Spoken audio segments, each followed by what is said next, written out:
안녕하세요. 한 번에 합격한다. 원샷 원킬 전산회계입니다. 6강을 진행할 수 있도록 하고요. 6강이 부가가치세 관련 마지막 강의가 되겠습니다. 자, 먼저 부가가치세 처리 8번입니다. 재화의 간주 공급이라고 있는데요. 먼저 이 파트는 간주 공급이 무슨 뜻인가부터 알고 살펴봐야 되겠습니다. 간주 공급이란 말은 실질적으로 상품이나 제품 이런 재화를 판 것이 아니라 팔았다 치고 가정하고 부가세는 납부해야 되는 것을 간주 공급이라 합니다. 우리 사회에서 했다 치고 이런 거 있죠. 했다 치고 또는 팔았다 치고 부가세는 납부하는 거 이런 것을 간주하고 사회에서도 간주하다 이런 표현을 쓰죠. 그런 개념으로 받아들이시면 됩니다.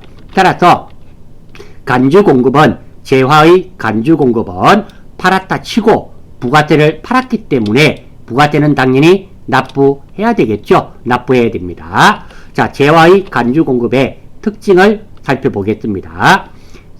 세금 계산서 교부의 의무가 없습니다. 건멸입니다. 그러니까 예를 한번 들어보겠습니다. 가장 대표적인 예가 우리가 건물을 하나 빌려줬습니다. 건물을 빌려줬는데 보증금 1억에 달세를 매월 50만원 받기로 했다고 가정을 해요. 그러면 이 임대료 50만원에 부가세 5만원은 따로 받습니다. 받아서 이 임대료 50만원에 대한 5만원 부가세가 납부가 되어요. 별 문제가 없습니다. 그런데 이 보증금입니다. 이 보증금에 문제가 생긴다라는 겁니다. 자, 이런 경우가 있고요. 또 다른 하나의 경우를 보겠습니다. 똑같은 건물을 빌려주는데 이번에는 올 전세로 빌려줬습니다. 10억에 빌려줬다고 가정을 하겠습니다. 충분히 이럴 수가 있죠. 달세 받지 않습니다. 임대료 받지 않고. 자, 이런 경우 조금 전에는 국세청 입장에서 한번 생각해 봅니다.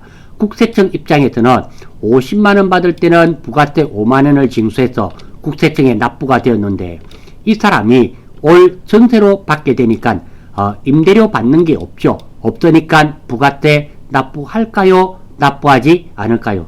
납부하지 않겠죠. 왜? 임대료 받은 것이 없기 때문에.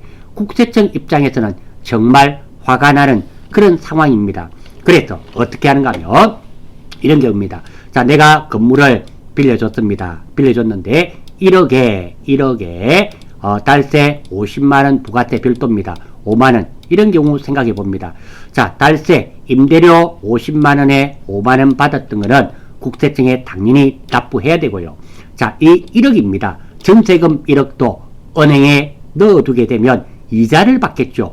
그 이자만큼은 임대료 받았다 치고 이자만큼에 대한 10%를 부가세 납부해야 되는 겁니다. 이게 간주 임대료가 되는 겁니다. 그러니까 우리가 달세를 50만원에 5만원 받은 것은 당연히 세금 계산서를 발행하고 그리고 이것도 부가세 납부해야 되지만 전세금을 따로 받은 거 있죠. 이 전세금도 1억도 은행에 넣어두면 분명히 이자가 생길 겁니다. 그 이자를 본인이 받게 되는 거예요. 이 이자도 임대료 받았다 치고 이 이자의 10%를 부가세를 납부해야 됩니다. 이것을 간주 임대료의 부가세가 되는 겁니다. 바로 이런 경우가 간주 공급이 되며 이것의 특징이 세금 계산서를 교부할 의무는 없습니다. 신고 납부만 하면 됩니다. 그래서 건별로 처리됩니다. 왜? 세금 계산서가 교부되지 않기 때문입니다. 그리고 두 번째, 시가 과세가 됩니다. 원가도 있고요. 원가도 있고 시가가 있는데요. 원가, 시가 어렵지 않습니다. 원가는 자, 내가 상품을 100만원짜리 샀습니다. 그리고 이것을 이익을 남겨서 팔아야 되겠죠. 150만원에 판다고 가정을 하겠습니다. 이때 원가는 100만원이 될 것이며 시가는 150만원이 되고 과세되는 것은 150만원에 대해서 10% 5만 원이 과세가 된다. 이런 말입니다. 특징 이것 좀 알아주시고요. 다음 최초 매입 시 매입세 공제를 받았던 재화만 간주 공급 대상이 됩니다. 그러니까 내가 상품을 샀습니다. 상품을 사면서 부가세 납부했겠죠. 그런데 이거를 내가 부가세 매입세 공제를 받지 않았습니다. 받지 않고 이것을 공급을 했어요. 이런 거는 뭐 간주 공급 대상이 아니고 내가 상품을 사면서 매입세 냈겠죠. 이것을 매출세에서 매입세액을 뺄 때 뺀 것만 재화만 간주 공급 대상이 된다. 이런 의미가 됩니다. 자, 첫 번째로 자가 공급입니다. 면세 사업 전용입니다. 겸용 사업자가 과세 물품을 면세 사업에 사용한 경우, 이런 경우는 재화의 공급으로 보고 부가세 납부해야 됩니다. 첫 번째 하나씩 보겠습니다. 겸용 사업자가 있는데요. 겸용이란 말은 과세 사업과 면세 사업을 같이 하는 사업자를 의미하게 됩니다. 여러분들이 접하시기로는 가장 대표적인 겸용 사업자가 약국 되겠네요. 약국에 여러분들 가시면 약이 약사분들이 지어주시는 게 과세약도 있고요. 면세약도 있는데요. 주로 어떤 약이 면세약이냐면 우리가 병원에 가서 처방전을 받아서 약 짓는 거 있죠. 그것들은 대부분 면세입니다. 그리고 그거 말고 대부분 머리 아픈데 무슨 약 주세요 하면 개보린 주세요, 박하서 주세요, 이렇게 돈을 직접 주고 살 수 있는 약들 있죠. 이런 약들은 대부분 과세입니다. 반드시 그런 것은 아니고요. 대부분 그렇습니다. 그래서 약국은 과세약도 팔고 면세약도 판다라는 겁니다. 이렇게 과세업도 하고 면세업도 하는 이런 사업자를 겸용 사업자로 합니다. 다음입니다. 겸용 사업자가 과세 물품을 면세 사업에 사용한 경우는 이거는 재화의 공급으로 보고 그때 과세 물품의 시가에 해당하는 만큼은 간주 공급으로 보고 부가세 납부해야 된다. 이런 의미가 됩니다. 두 번째, 비영업용 소형 승용차와 거 유지를 위한 재화. 자, 이것도 마찬가지입니다. 승용차잖아요. 우리 회사에 승용차가 있는데 이 우리 회사가 예를 한번 들어보겠습니다. 어떤 거냐면 비영업용 비영업용 승용차가 되는데요. 우리 회사가 타이어 만들어 판매하는 회사입니다. 그리고 우리 회사가 비영업용 소형 승용차가 있습니다. 그 승용차에 타이어가 교체할 시기가 되어서 타이어를 끼워야 되는, 교체해야 되는 이런 경우가 발생할 수 있죠. 이런 경우는 이 타이어는 재화를 판매한 거로 보고 시가에 해당하는 10%만큼은 부가세 납부해야 된다. 이런 의미가 됩니다. 다음, 개인적 공급입니다. 과세 사업을 위해 생산한 재화를 개인적인 용도로 사용한 경우, 이런 경우에 해당이 되겠죠. 자, 우리 회사가 타이어 만드는 회사인데 팔고 있습니다. 우리 친한 친구가 찾아왔어요. 찾아와서 친구야, 타이어가 다 됐는데 교체 좀 해주라, 이렇게 이야기를 했습니다. 이럴 때 그 친구에게 예전에 내가 크게 도움을 받은 적이 있다고 가정을 해요. 그래서 타이어 하나를 교체해 주었습니다. 이럴 때 친구 보고 타이어 값 10만원이다. 10만원에 부가세 만원, 11만원 달라. 이런 경우도 있지만 과거에 큰 도움을 받은 적이 있기 때문에 그때 친구야, 네가 내한테 엄청난 도움을 줬고 그때 네가 상당한 부담을 하지 않았느냐. 이 타이어 값은 없던 걸로 할게. 안 받는 경우가 있을 수 있다라는 겁니다. 됩니다. 이런 경우 친구한테 물론 돈은 받지 않지만 팔았다 치고, 타이어를 팔았다 치고 10만원에 부가세 만원, 시가 가세니까 10만원에 만원은 신고해서 부가세 납부해라. 이런 의미가 됩니다. 개인적인 용도. 사업상 정리입니다. 과세 사업을 위하여 생산, 취득한 재화를 특정인 또는 거래처에 무상으로 제공한 경우, 그러니까 우리가 만든 제품을 특정인 주주들이나 아니면 거래처에 이렇게 무상으로 준 경우, 주는 거는 관계없지만 그 준 금액의 시가의 10%만큼은 부가세를 납부하란 말입니다. 그게 사업상의 정리가 되고요. 다만 예외가 있습니다.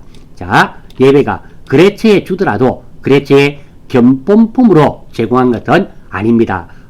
재화의 공급으로 보지 않습니다. 그러니까 거래처에 선물 준 것은 부가세를 납부해야 되지만 새로운 거래처를 확보하기 위해서 시제품을 거래처에 견본으로 준 것, 이것은 부가세를 납부하지 않습니다. 즉 재화의 공급으로 보지 않는다. 두 번째입니다. 불특정 다수인에게 광고 선전물로 배포하는 경우 재화의 공급으로 보지 않는다. 재화의 공급으로 보지 않는단 말은 부가세 납부 의무가 없다라는 말입니다.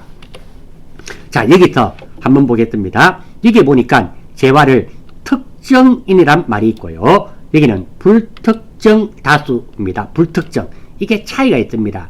특정인이란 말은 나와 이해관계가 있는 사람들을 말하는 겁니다. 즉 우리 회사와 이해관계가 있는 사람이 특정인이라며, 불특정이란 말은 우리 회사와 아무런 이해관계가 없는 사람, 즉 모르는 사람입니다. 지나가다 맞는 사람, 이런 사람들이 되는 거예요. 그래서 특정인에게 선물 주는 것은 이것은 재화의 공급으로 보고 간주 공급에 해당되며 부가세를 납부해야 되지만 불특정입니다. 불특정 다수인에게 선물 주는 거 있죠. 이런 경우는 광고의 목적이 됩니다. 이런 경우는 부가세를 납부하지 않습니다. 재화의 공급으로 보지 않습니다. 그리고 이재민 구호 물품 기부, 재화의 공급으로 보지 않는다. 그러니까 우리 회사 제품을 우리 회사가 생수를 만들어 파는 회사라 가정하겠습니다. 이 생수를 태풍 또는 수해 맞은데 이렇게 기부하는 경우 있죠. 이런 경우도 재화의 공급으로 보지 않는다 라는 말은 부가세 납부하지 않는다. 요거 예외도 좀 같이 기억해 주시면 좋겠습니다. 다음, 폐업 시 잔존 재화. 폐업할 때 남아있는 재화는 폐업일에 본인에게 판매한 것으로 본다. 즉 폐업하면서 남아있는 재화는 내가 내한테 판 거로 보고 부가세는 납부해야 된다. 이런 말이 됩니다. 자, 그리고 4번을 오해하시는 분이 또 있습니다. 폐업이란 말과 사업체의 양도란 말은 달라요.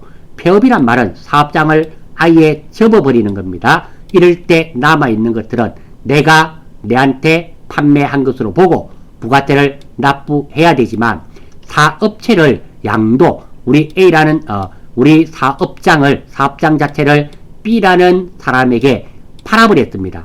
이런 경우는 재화의 공급으로 보지 않습니다. 그래서 폐업이란 말과 사업장을 폐업하는 폐업이라는 말과 사업장을 양도란 말은 다릅니다.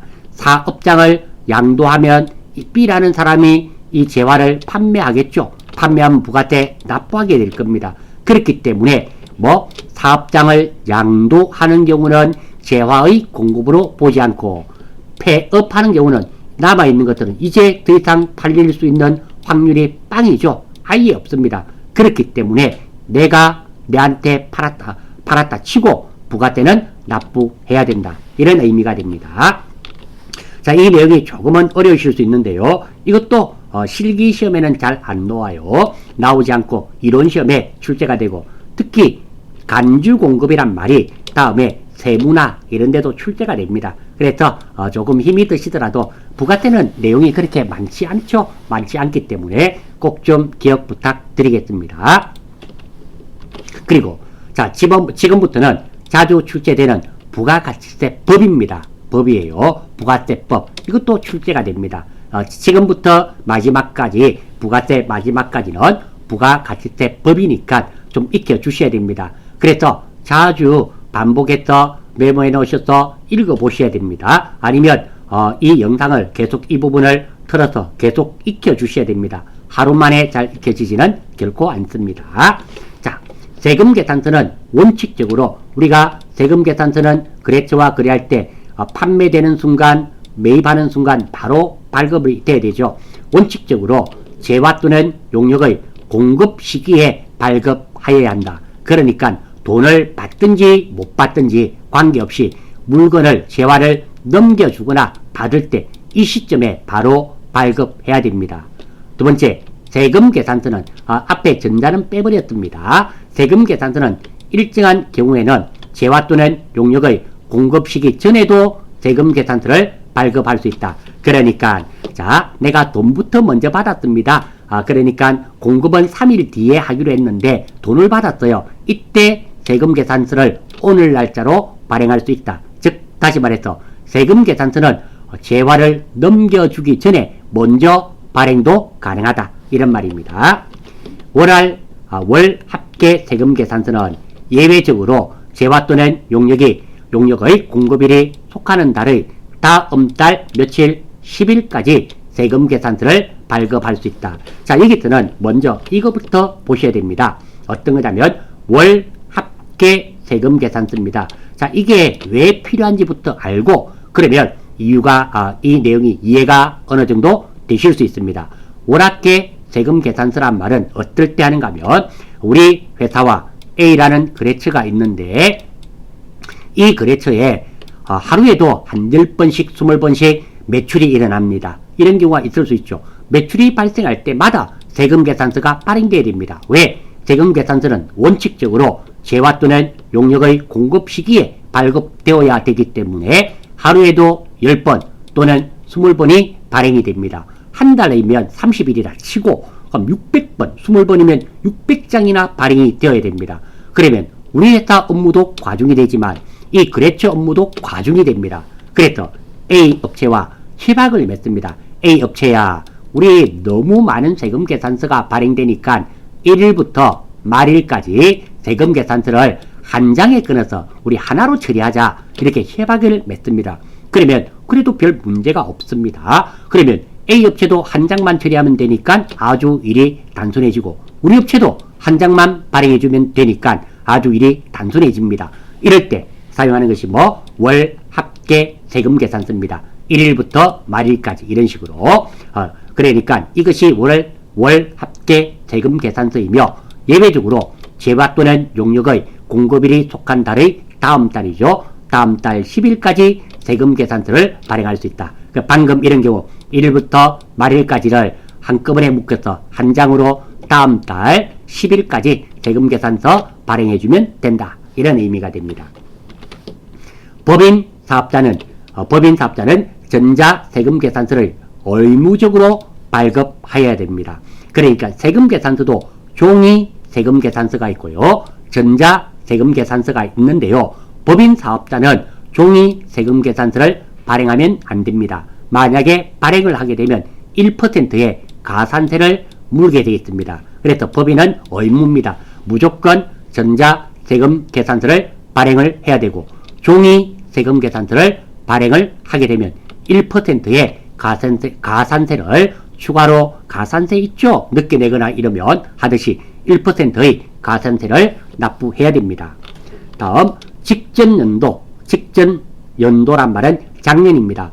사업장별 공급가액의 합계. 여기서 공급가액의 합계란 말은 면세가액을 포함합니다. 3억 원 이상인 개인 사업자는 전자세금계산서 의무 발급 대상자입니다. 이것도 알아주셔야 됩니다. 첫 번째, 법인 사업자는 무조건 전자세금계산서를 발급을 해야 되고요.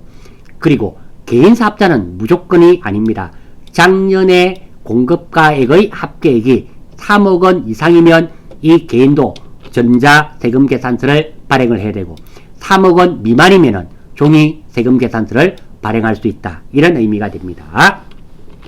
관할 세무서장은 조기 환급 신고에 따른 환급세액을 신고기한이 지난 후 10일 이내에 환급하여야 합니다. 그러니까 우리가 신규 사업에 투자한다든지 이러면 이렇게 되면 사업자가 부담이 많이 됩니다. 그래서 이런 경우는 부가세를 조기에 환급을 해주게 됩니다. 이 조기 환급은 신고하면 신고기한이 지난 후 10일 이내에 환급을 받습니다. 환급받아서 업무 영업자금으로 사용할 수가 있다라는 거죠. 전자세금계산서는 발급일의 다음 날까지 전자세금계산서 발급 명세를 국세청장에게 전송하여야 한다. 그러니까 이 말이 무엇이냐면 우리는 기준이 법인입니다. 법인으로서 A라는 거래처가 있어요. A라는 거래처에 매출이 발생했습니다. 그러면 당연히 당일날 재화를 공급하는 시점에 세금계산서 발행하겠죠. 발행하고 다음 날까지 국세청에 발행을 했습니다 하고 명세서를 전송을 해야 된다. 그러니까 다음 날까지입니다. 세금계산서를 발행한 다음 날까지 그 명세서를 국세청에 전송해야 된다는 거 알아주시고요. 대손금, 돈 떼인 거죠. 돈 떼인 겁니다. 대손금은 과세 표준에 포함하였다가 대손세 공제로 한다. 그러니까 이런 말입니다. 내가 외상 매출금이 100만원에 부가세 10만원 있었는데 이거를 거래처가 떼먹고 도망을 갔어요. 또는 망해버렸습니다. 돈 받을 길이 없죠. 이런 경우입니다. 이런 경우는 일단 부가세 신고서에서 신고하고 10만원을 납부했다가 나중에 대손세액을 공제를 다시 돌려받는다. 이런 의미가 됩니다.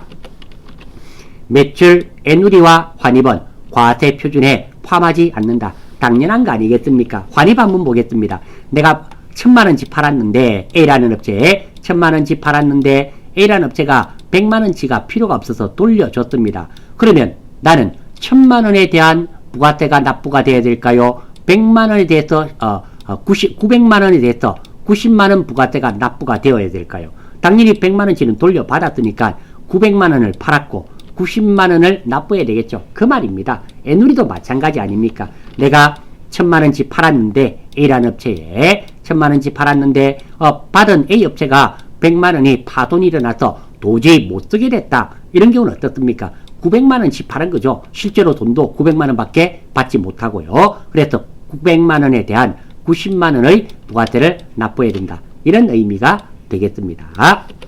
다음, 공급받는 자에게 도달하기 전에 파손, 파괴된 거 말이죠. 멸실도 마찬가지입니다. 파손, 멸실, 비슷한 개념입니다. 부셔진 거, 재화 가액은 과세 표준에 포함되지 않는다. 사실 이 두 가지 말은 너무나도 상식적이고 타당한 말입니다. 팔았는데 부셔져 버렸어요. 돈을 받을 수 있을까요? 못 받죠. 당연히 포함하지 않습니다. 돌려받은 거 당연히 돌려받았는데 이것도 판 금액이 아니죠. 빼야 되는 겁니다. 그런 의미가 되겠습니다. 일반 과세자의 과세 표준은 공급가액의 금액으로 한다. 그렇죠. 과세 표준은 우리가 공급가와 세액 두 개 다음은 공급 대가입니다. 이 공급가 이게 과세 표준이 된다. 이런 말입니다.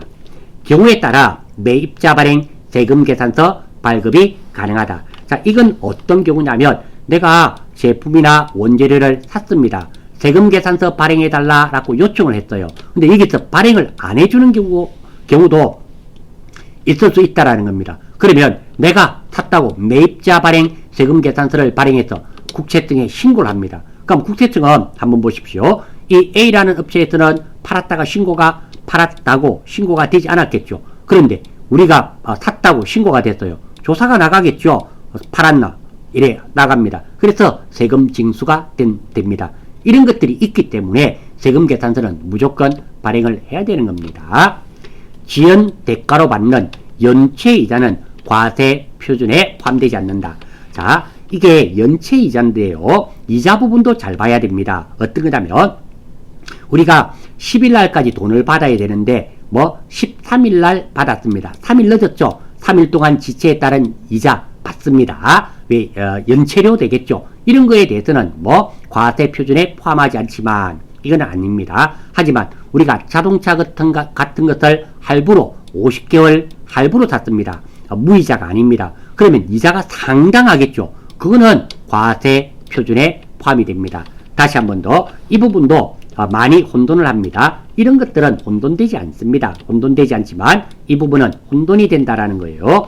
연체이자는 왜 우리가 돈을 받기로 한 날로부터 열흘 20일 늦게 받았습니다. 늦게 받았으니까 연체이자 조금 받겠죠.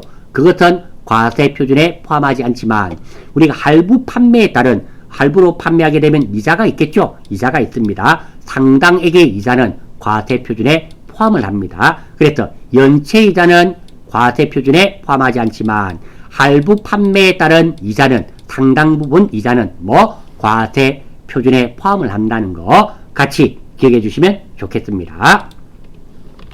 사업자 등록입니다. 자, 사업자 등록. 사업자는 원칙적으로 사업장마다 사업 개시일로부터 20일 이내에 사업자 등록을 하여야 합니다. 그래서 우리 예전에 불공사유 혹시 기억나시나요? 사업자 등록을 하기 전에 매입세액은 불공입니다. 그런데 단 사업자 등록일로부터 20일 전의 끝까지는 해준다. 왜? 사업장마다 사업 개시일로부터 20일 이내에 사업자 등록을 해야 되기 때문입니다. 이때 사업자 등록은 원칙적으로 20일 이내에 해야 된다는 말씀을 드린 적이 있습니다.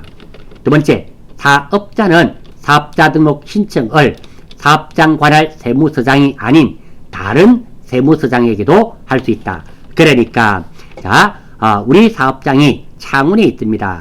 창원 세무서에 가서 사업자 등록을 만들어야만 되느냐? 그거 아니라는 겁니다. 부산 세무, 내가 부산에 간 길에 부산 세무, 동네 세무서장에게 사업자 등록을 신청을 하면 발급해 준다란 말입니다. 이런 편의는 봐주겠다. 그러니까 국세청도 독한 것은 결코 아닙니다. 최대한 사업자의 편의를 봐주고 대신에 정정당당하게 세액을 징수하겠다라는 겁니다.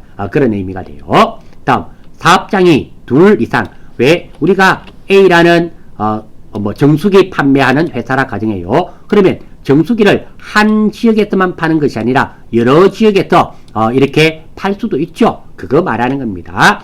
사업장이 둘 이상인 사업자는 사업자 단위로 해당 사업장의 본점 또는 주 사무소 관할 세무서장에게 등록 신청할 수 있다. 그러니까 이런 말이 됩니다. 우리 회사가 정수기 만들어 파는 회사인데요. 사업장이 서울, 대전, 대구, 부산에 있다란 말입니다. 자, 부산에 있으면 이것들을 각각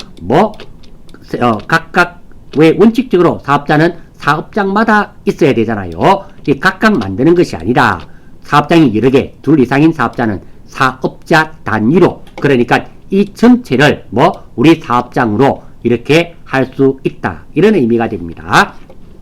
자, 이 말이 조금 어려우실 수 있습니다. 사업자 단위란 말은 자, 내가 사업을 똑같은 사업을 여러 지역에서 이렇게 사업을 하고 있습니다. 그러면 원칙적으로 어떻습니까? 사업자는 원칙적으로 사업장마다 사업자 등록증을 만들어야 됩니다. 여기도 사업자 등록증, 여기도 사업자 등록증, 여기도 사업자 등록증, 여기도 사업자 등록증, 여기도 사업자 등록증, 이렇게 각각 만들어야 되는데요.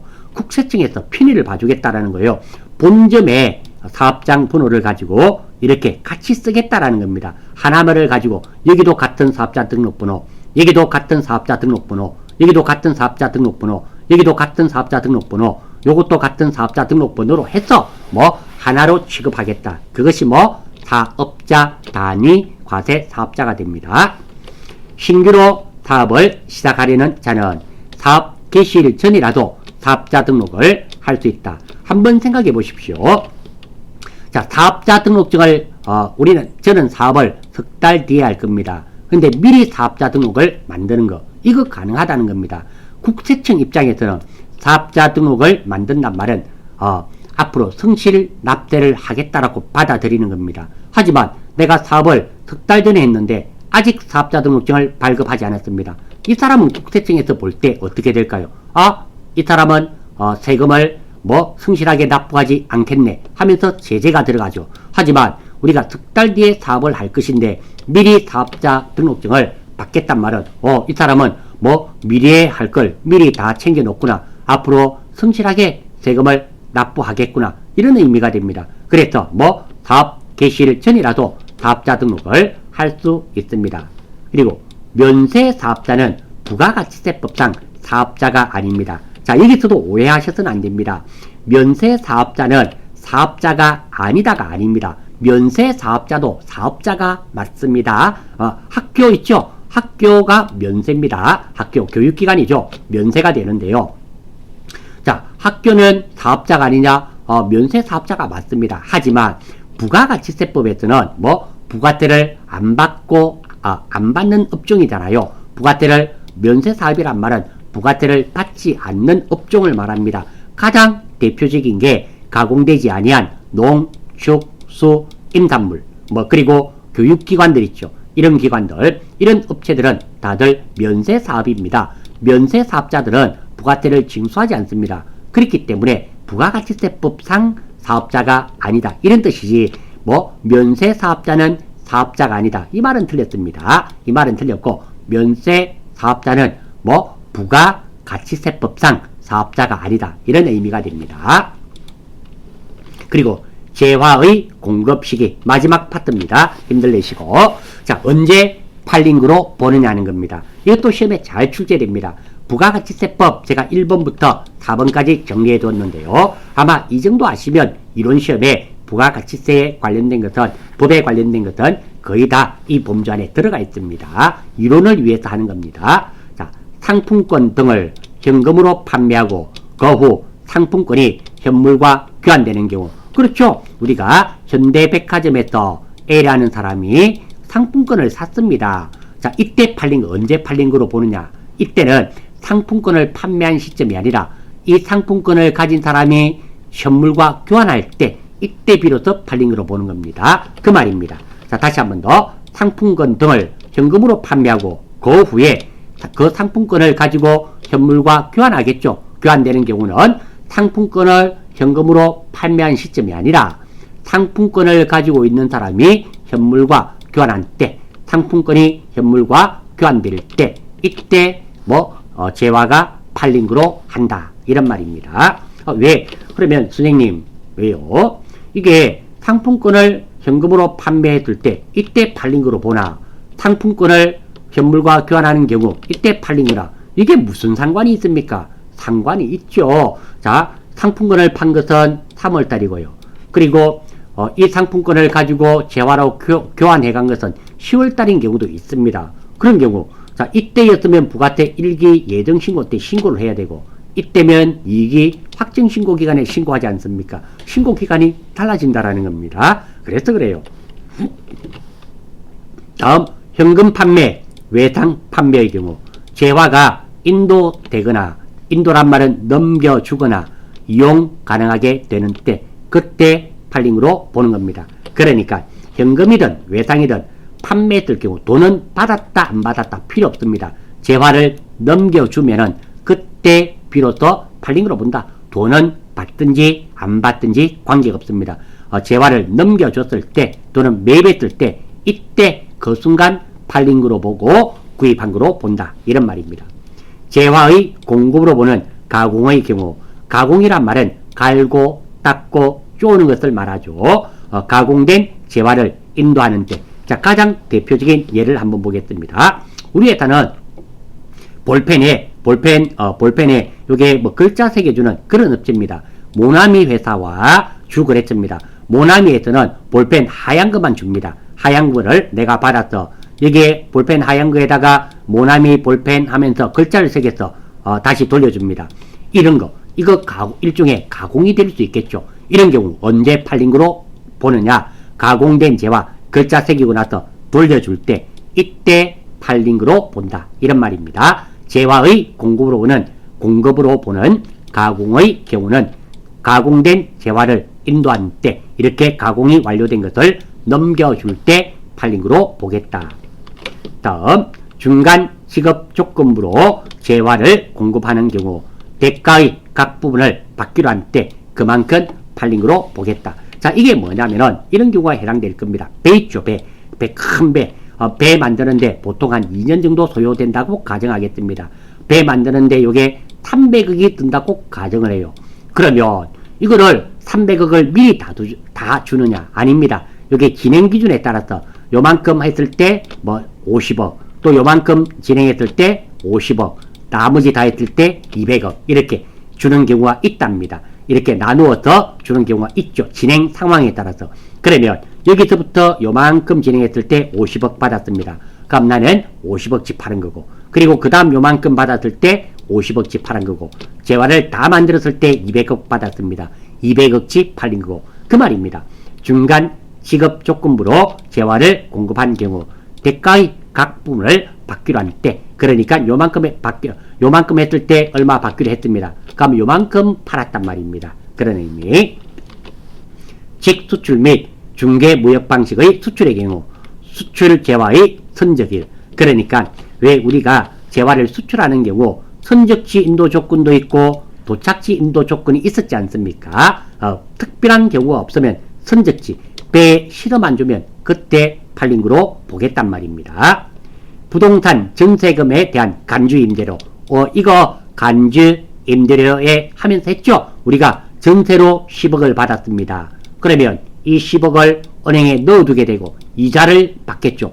이 이자 부분은 부가세 납부해야 됩니다.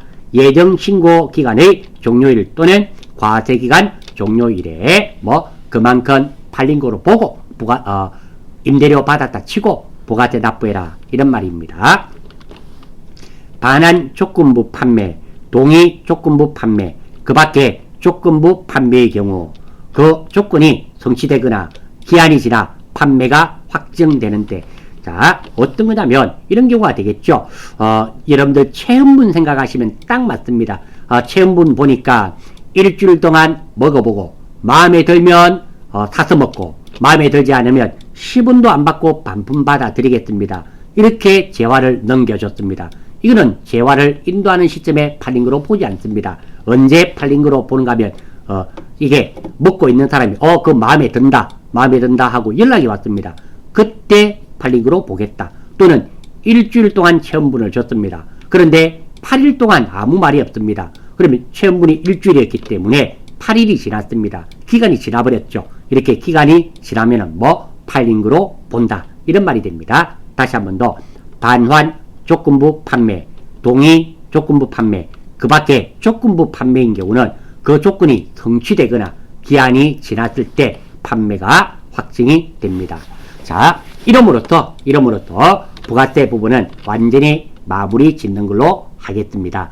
자, 이 부가세 부분, 특히 부가가치세법은 이게 전산회계 1급뿐만 아니라 FAT 1급에도 출제가 되고, 그리고 그 전산 세무 2급, TAT 2급, 전산 세무 1급, TAT 1급에도 다 출제되는 그런 내용들입니다. 그리고 부가가치세법, 저는 큰 슬라이드로 몇 개 안 했습니다. 사실 부가가치세법 엄청 많습니다. 엄청 많은데 제가 정리해 둔 것은 자주 출제되는 부가세만 한 것이고, 이거 말고도 더 많습니다. 우리가 법관이 되려고 공부하는 건 아니지 않습니까? 제 생각으로는 이 정도 아시고 여러분들이 시험에 응시하시면 필기 시험에 푸시는 데는 크게 문제 없겠다라는 그런 생각을 가집니다. 이러므로써 6강은 마무리 짓는 걸로 하겠습니다. 수고했습니다.